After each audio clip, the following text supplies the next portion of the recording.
Hi everybody, it's Kris here from the Our Smiling Faces podcast and the GallowgateShots YouTube channel. Just a very quick video from myself on the back of the breaking news from the Premier League there, saying that they have suspended all football games for the next 2 to 3 weeks, which will see Premier League games recommence on April the 4th. Like I said there, that is a minimum of 2 to 3 weeks there. Whether or not the season recommences on April 4th is down to medical advice. Personally, I can see this going on for a lot longer than the 2 games which Newcastle United would be missing. So just jump back 24 hours there. Premier League released a statement saying that all Premier League games, all football games, they would continue as normal for this weekend coming up. That was a shock to many fans, I would say, probably the majority of fans. Obviously looking at the European counterparts, realising that the La Liga was playing behind closed doors. I think the same with the French League. Looking over the States, they have called off NBA events, MLS leagues. Everyone was on shutdown basically. Looking over at England, they were still going ahead on that one. Premier League had a meeting, released a statement, everything's carrying on, crack on.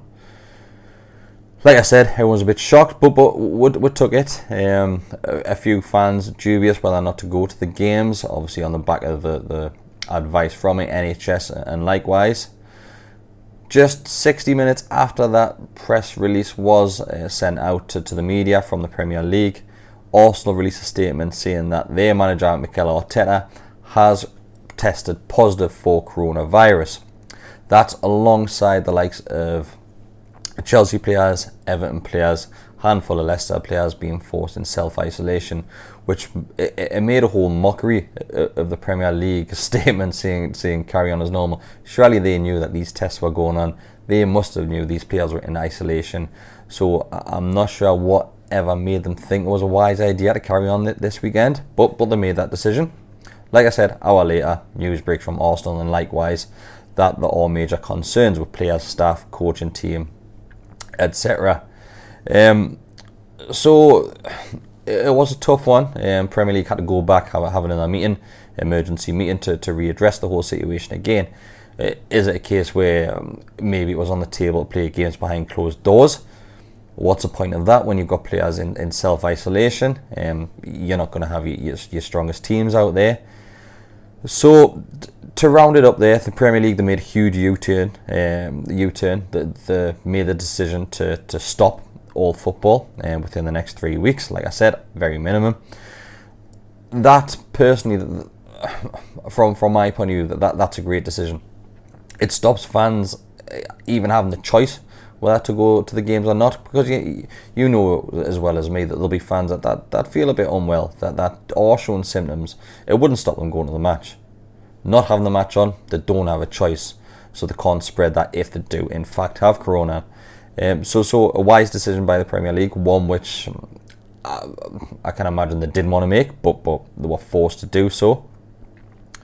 So what does it mean for Newcastle United? Newcastle were due to play Sheffield United tomorrow, Saturday the 14th. Sheffield on a fantastic run. I think it's 5 unbeaten, just like they were in the reverse fixture where Newcastle travelled down there and Shelby got the winner, used VAR to his advantage, carried on playing, scored the goal, hell on about that, but right decision was made at the end of the day during that one. And more importantly, we had the FA Cup quarter-final. FA Cup quarter-final, Newcastle United set to host Manchester City at St James's Park there. Obviously that's been called off as well. That will get reintroduced later in the season, however long that may go on for, we just don't know. Premier League, it looks like they're not stopping the season to pick it up and start again from April 4th or whenever. It looks like the games will carry on when they're determined that everything will commence. It looks like these games are going to be shoehorned in midweek, left, right and centre, whenever physically they can get the field team out there. Us as a channel, so GallowgateShots YouTube channel, Always Smiling Faces podcast, as you are aware, I'm sure you are, that content goes out almost daily at the minute. We're pushing things from match previews with the away say, where we interview away fans. You've got your player ratings, you've got your podcast from myself, Mark Decker, and Bestie on that one, which you've got 2 or 3 of those going out a week. What are we doing now? Obviously fan cams as well. can't interview fans when there's no one at the game. So it's from our point of view, we've put our heads together earlier this afternoon. We've had plenty of projects in the background which we haven't really had the time to focus on, but this break gives us a chance to aim towards those. There's some great ideas. I don't want to give too much away, because that channels will steal them, basically. So I don't want to give too much away on this video here.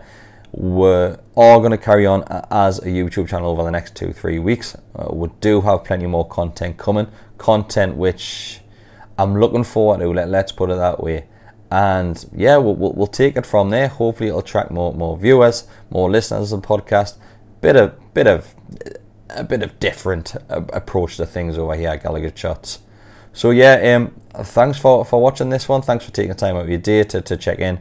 I wish you all the best. Take care of each other, and we'll see you in the very near future.